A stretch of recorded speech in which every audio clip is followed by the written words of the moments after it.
we have this no fossil fuel pledge, which we've invited and will continue to invite our elected officials to take. And so we started off with the mayoral candidates. There are 3 candidates, and we've invited all 3 of them to take this pledge to keep fossil fuel money out of our elections.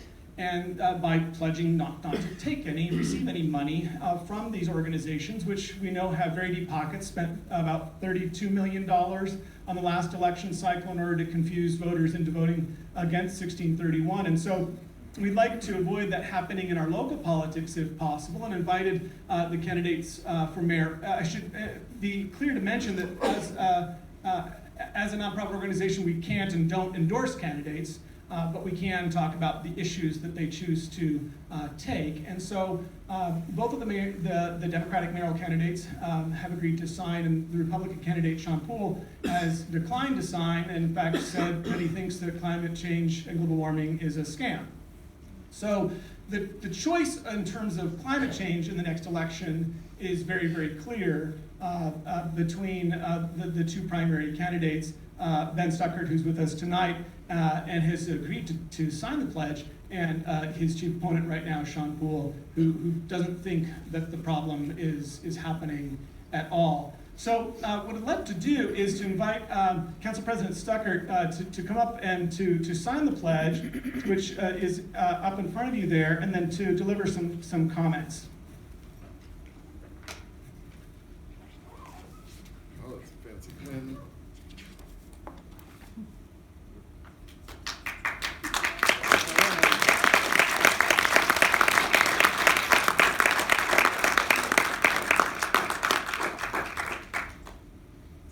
Date today? Is it 8, 9? 8. It's official. Thank you.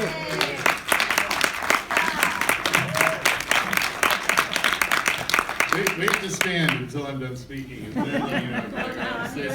So everybody can see me, right? I'm gonna sit because I have pages that I like to read off of, and if I stand, then I'm all confused. So my name is Ben Stuckart. I appreciate you all being here. I know you're here for much more than me and for the environment. I'm currently the president of the Spokane City Council, and I'm proud to have signed that pledge. This is one of the environment for me is one of the reasons I ran for office. And I think, you know, I get told all the time that it's not a local issue, and that's just absolutely not true. This issue, climate change, our environment affects us all.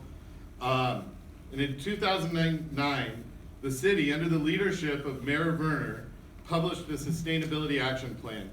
And Jim kind of alluded to this, but I want to kind of dig in a little here. And this plan was a work plan of a strong community effort with diverse stakeholders.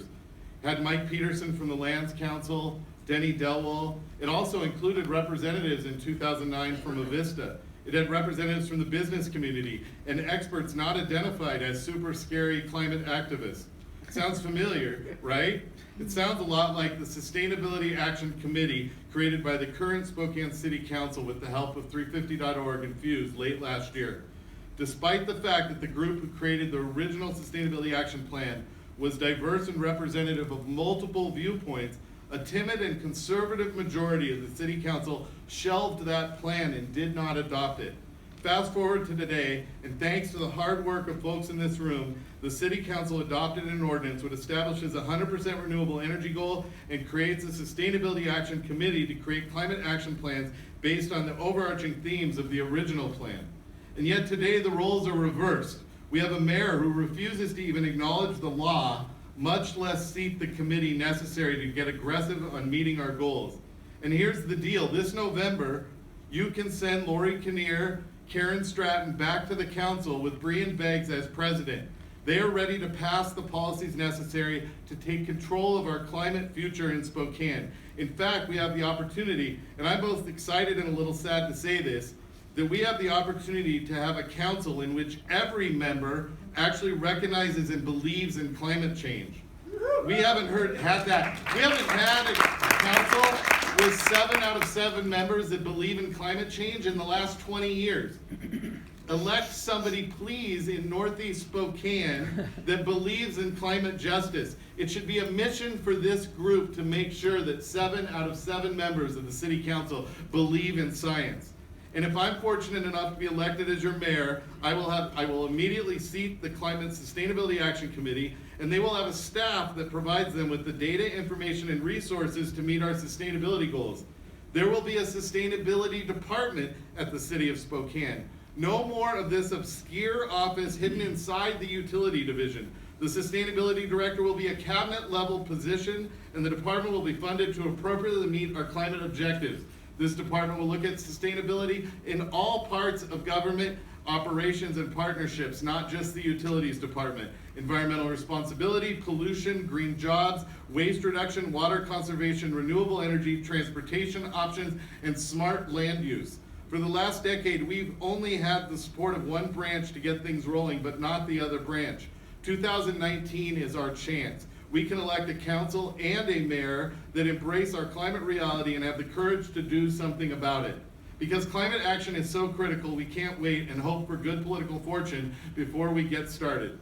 And we haven't. I've made it a mission as council president to take the sustainability plan and implement as much as possible. I sponsored and the council passed the city's sustainability public buildings law, which requires any new city building to have LEED certified silver. I sponsored and the council passed the law that banned the use of neonicotinoids in the city. I brought forward the recycled paper ordinance, another ordinance that prohibited purchasing of products that contain PCBs, and an ordinance that waived the permit fees for solar installation and electric vehicles charging stations. All of them are the current law, but it's not enough. I sponsored the ordinance that divested the city's non-retirement investments from any fossil fuels, and another ordinance that codified our sustainability action plan and our greenhouse reduction goals. Just recently, we passed a policy that removed making parking requirements on some multifamily projects, particularly those built near transit lines. Sightline Institute the other day just said in their 2019 outlook, we'll bend Stuckart right into the mayor's office with support for lower parking requirements. Well, I hope so, because we should never prioritize the temporary parking of a vehicle over the permanent housing of a human being. Never. Makes no environmental sense, and it's antithetical to the basic values of humanism. I've tried to bring forward as many climate action and environmental justice policies as my council colleagues are willing to tolerate. And fortunately, they've been down with all of them so far. And in 2019, we have to keep this momentum going. I urge everyone to log on to SpokaneCity.org. We've created our own ad hoc committee. Since the mayor wouldn't seat the sustainability committee, we've created a sustainability ad hoc committee that has the same requirements as the sustainability committee in law. And if you go on the front page of SpokaneCity.org, it's the third dot in, and it has the application. And I encourage everybody to look at who we're looking for and encourage everybody to apply. We want strong applicants, because immediately as mayor, they will all be sat as the Sustainability Action Committee. The caveat is in 2019, I just lost my place. I always say everything is subject to change, but our focus is going to be around transportation and housing leading through this year. One of the most important things we can do for an environment and climate is ensuring we have efficient land use and make it easy as possible to use transit, cycles, scooters, unicycles instead of the automobile. But I want to talk for a minute about housing, because I think it's very, very important to our environment. This is an area where I sometimes run into political trouble because people tend to conflate housing, homelessness, and they want everything to stay the same. But when you hear that you're the building of housing, people hear that road developers are coming into their neighborhoods, chopping it up and making it look bad. It doesn't have to be that way. But we have to get serious about increasing density in our community. We have a demand for people living here because our city is cool. People want to live here and raise their families. People want to live here and pretend that they're foodies and drink good food, but that's a pretty good problem for us to get to work on together. We don't have to go straight up Minneapolis like they recently did and eliminate their entire single family zoning, but we have to get more people into housing in our city, not on the outskirts of the urban growth area where our taxpayers subsidize utility extensions to places that Spokane never had a plan to expand to. Commissioner French, the home builders, and advocates of sprawl will make the claim that if we can't build in the city, then we have to build in the county. And here's the thing, they're kind of right. We have to densify our city. The second word in smart growth is growth. But we have to do it the right way. And we can do that by transitioning our zones that surround commercial areas from single family to multifamily, while leaving the neighborhoods further from our centers and corridors intact. It's basic transitioning. You create problems when you put a business next to a single family home. So you solve the conflict between neighbors and businesses, and at the same time allow more people to live in our community. Higher density should be where it is, in those centers and corridors, not all of the patchwork zoning that we have now. And this is how we protect the character of the neighborhoods. And I'm not talking about just subsidized affordable housing. I'm talking about market rate housing everywhere too, condos, townhomes, and mixed incomes in all areas of our community. I could go on forever about ensuring our built environment reflects common sense, but I want to finish up by giving you an idea how this campaign is going to shake out. I have a very long legislative record. I've done things that I'm incredibly proud of, but in 7.5 years, I've made mistakes and I have regrets. And there's things I've said and that we'll likely say, maybe even in this speech, where I will look back and say, whoops. I've learned that if you don't joke, recently I just learned that you don't joke with an old high school friend about taking down a political yard sign on park property. It was in the paper, and it's not a joke, but I was joking with him on email and I can't do that anymore. I'm learning. I'm 7 years into this job, but I work every day and I was elected to work, and I'm gonna screw up on occasion if I'm showing up and doing my job. There are status quoers in this city who will try and succeed in some way to exploit every mistake that they perceive. The groups that oppose the Sustainability Action Committee are going to raise a ton of money.